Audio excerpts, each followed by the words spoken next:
with a little twist. We have a story plot to it. Hmm. Sam and Danny, they're friends.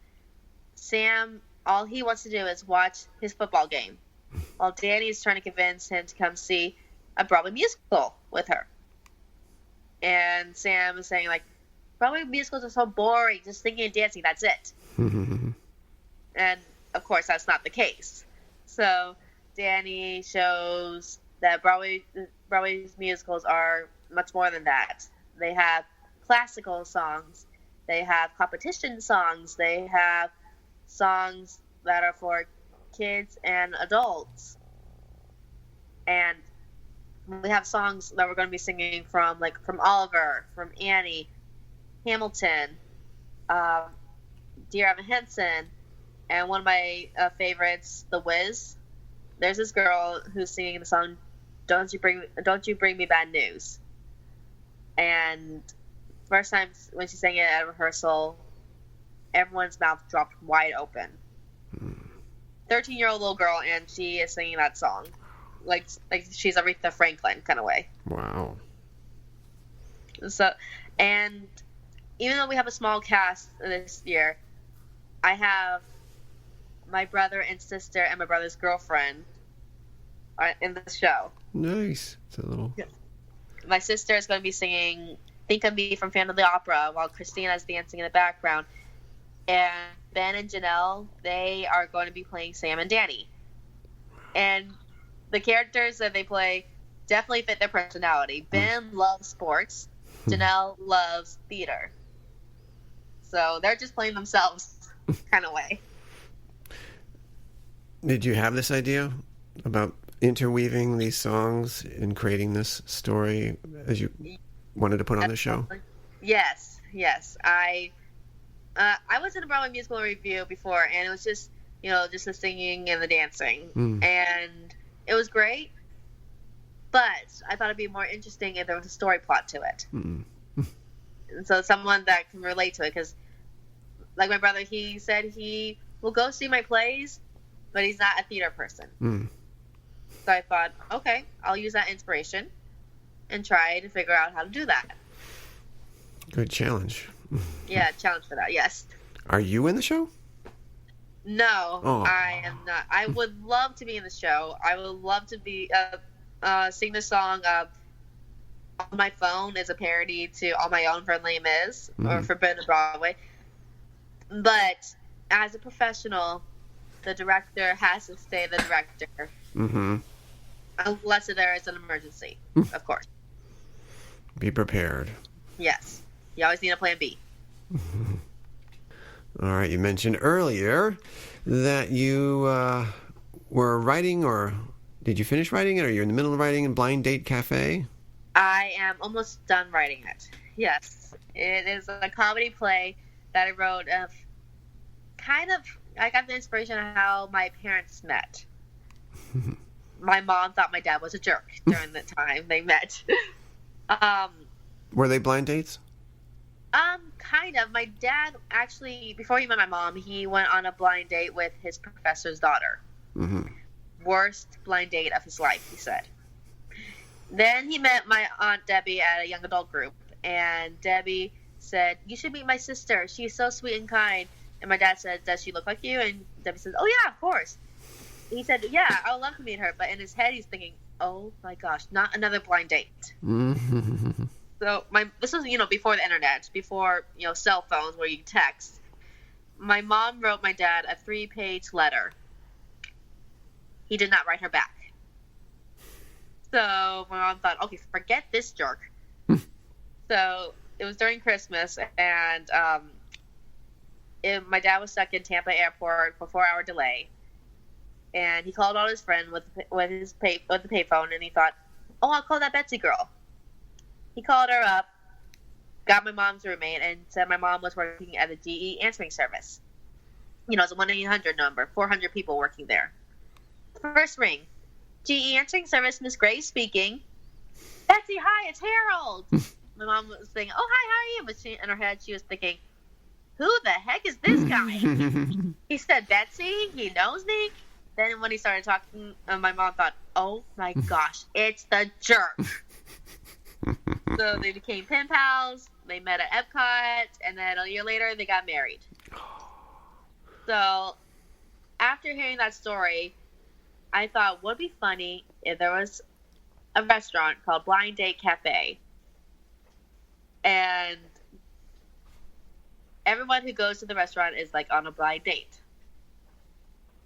But it gets a little bit, goes from bad to worse. And the main characters I have, their names is Trish and Matthew. Now, on a blind date, Trish's older sister, Catherine, aka, Debbie, hooked them up. Trish knows Matthew since elementary school, and Matthew was a jerk to her in elementary school. So he put gum in her hair, he cheated on her test, spread rumors about her, but Matthew has a little crush on her. So, and what makes it worse a little bit is that Matthew's ex-girlfriend Jasmine and her friend Max goes to Blind Date Cafe to try to ruin Trish and Matthew's date. Because Jasmine still likes Matthew, but Max likes Jasmine. Wow. So, and the funniest one, there's this role that I based off my sister. Her name is Madison, Maddie for short. She is best friends with Trish, but she works at Blind Date Cafe. Oh. When she finds out that Matthew is Trish's date, she freaks out because Maddie's is Matthew's cousin. Oh, wow. And she told Matthew that she works at Pacey's jewelry store as a vice president, not as a waitress at Blind Date Cafe. So she has to try to hide herself, again, she has to waiter them. So it's all mixed commotions kind of way. Awkward. Yeah, very, very awkward. That makes for good theater. A lot of spit takings, a lot of everything. Now, were some of these other elements that you mentioned, were they always there, or as you were writing it, maybe this would be a good thing to add? Just when I'm writing and think, I should add this into it. And I should add this into it. Nah, maybe I shouldn't do that one. But like I said before, when you're writing a script and when you're directing it, you could change it no matter how many times because it's your script. Of course. Do you sometimes write with the end in mind? How it's going to end? Yes. Like when we did A Talent for Murder, I knew who was going to be the murderer. I knew what was going to happen. I knew who was going to figure it out. Now I just need to figure out how to put it together. So I always have a beginning and an ending, but I always have to try to figure out, how do I do it in the middle? Maybe I shouldn't do that, but that's how I flow right there. It helps. I've heard of other techniques where you have a scene in your head and you write that scene first and then kind of see where it spreads out. If that's the middle of the story or maybe part of the beginning or near the end, and you do like that, yeah. That's I think I've tried that. Haven't gotten anywhere yet, but that's okay. We're working on it. It's a work in progress. Now, what happens if you have an idea and you don't have that laptop next to you? Yeah, that's what I think. My best solution, my phone. Speak into it. If I do need a piece of paper and a pen or a pencil, I can go for it. I just need to remember not to lose it. Yeah, because you will. Yes, I will lose it, especially if it's in my car. But yeah, definitely. I'm thankful I live in the 21st century right now with all this technology. Because think about when you're back in the 50s or something, you don't have this technology to speak in front of your laptop to do voice recognition, so you can. Or if you write something and if you misspell something, you don't realize it, you automatically spelling check. So that's the one thing I'm grateful I'm living in the 21st century. Yeah. Especially the script writing software is so good. Yes. It figures out. Yes, and especially if on the computer, if you write something, they'll give you tips on how to make resumes better or your scripts better. Whatever it takes. Yes. What do you hope the kids get out of being in one of your shows?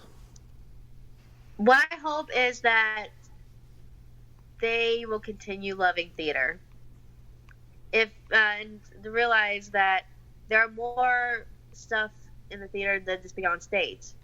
They can learn backstage. They can like one kid wants to learn how to make costumes. He told me that on Thursday. He said, "Miss Welch, are we going to learn how to make our own costumes, especially like masks? Because one of my characters had to wear a mask." I was like, "Yeah." Well, they also they're going to learn like when they grow up, if they want to still do theater, they might learn if they want to be like a ticket master or stage combat fighting, or one of my personal favorites, like doing aerials, learning like aerial choreographer. So they could realize that theater is a safe haven that they can explore. Well, you yourself you're actually going to be performing in a play, but not produced by you. But it's with what play group? It's Carolwood Players. We're doing the producers. It's the whole weekends of September, and this show is one of the best shows I have been in. I love the cast. It's the funniest show, and it's the show that won the most Tony Awards, 12. And we had like Nathan Lane in the original cast, and I play multiple characters. I played the usherette. I play a showgirl. I play a grandmother. And one of my favorite ones when we do, if you guys seen the play, or heard the musical, or listen to the music, I definitely recommend seeing this show because you will be laughing your butts off. Well, I guess one big question is, so where do you see Broadway Everyday Star Theater 5 years from now? I'm hoping that in 5 years we'll continue to grow and have more actors, more kids, teens, young adults performing in the show, and hopefully I can see like maybe one of my actors who wants to maybe produce or direct a show that they want to do. And I like I said, theaters we're not competition. We are always there to help each other out. I want Broadway Everyday Star Theater to be like a big family to all the other theater companies in Tampa. So we continue to grow and to have fun. And hopefully we'll be as big as those theater companies that you hear all the time in Tampa. Maybe eventually get your own theater space. That'd be great too. That too. That would be amazing. So if you're out there, backers or anybody that wants to help support her, hit her up. Please help us. Yes. You're doing a good thing. You're helping out the local theater. It's so important. Do you think we all have an artist inside of us? I do. Like I said, if my brother could be on stage, then anyone could be on stage.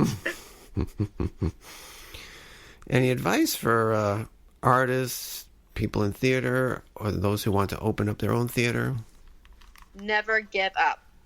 There are going to be some roadblocks in your way. There are always going to be people letting you down, cutting you down, saying you're not going to be able to do this. You're not going to be on show. You're not going to be on Broadway. Don't give up on your dream.